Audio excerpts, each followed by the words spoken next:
When my husband Daniel left for his 2-week business trip to Chicago, I thought the house would feel unbearably quiet. He was the steady presence that filled our home with laughter, order, and conversation. Without him, I figured it would just be me, the long stretch of empty nights, and Max, our golden retriever, who had been part of our lives since we first got married.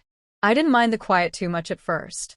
I worked from home, so I stayed busy during the day, and Max kept me company in the evenings.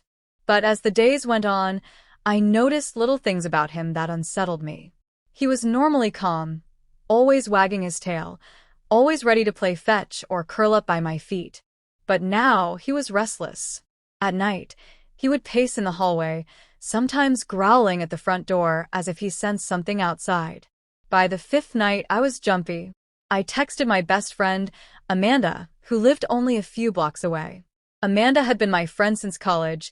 She knew me better than anyone else, and she knew how easily I spooked myself. "Why don't I come stay over?" she suggested. "I could use a break from my apartment anyway. Plus, Max loves me." I agreed, relieved. Amanda arrived that evening with an overnight bag and a box of cookies. We curled up on the couch, put on an old movie, and tried to ignore the faint scratching sound Max kept making as he pawed at the basement door. "He never does that," I whispered, frowning. Amanda tilted her head. "Maybe he hears mice or something." But I shook my head. I knew Max's behavior. This wasn't about mice. He was fixated, his ears alert, body tense, staring at the door like there was something or someone down there. Amanda glanced at me, concern flickering in her eyes. "Wanna check?" I swallowed hard. "Not tonight. Tomorrow." That night, neither of us slept well. Max whined and scratched at the door until nearly 3 in the morning.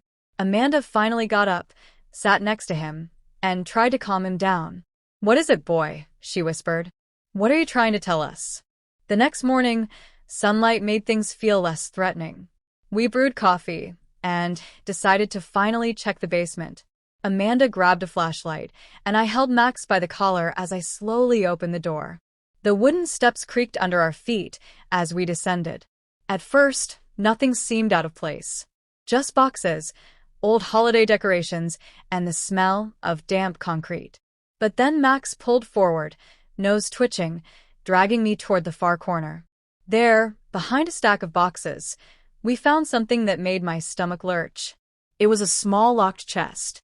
Old, metal, covered in dust, but clearly out of place because neither Daniel nor I had ever put it there. Amanda's eyes widened. "Do you know what this is?"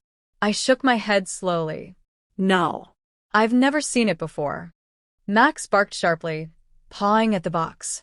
It was like he wanted us to open it. And that's when the fear began to shift into something else. Curiosity, dread, and the gnawing realization that maybe Max had been trying to warn us all along.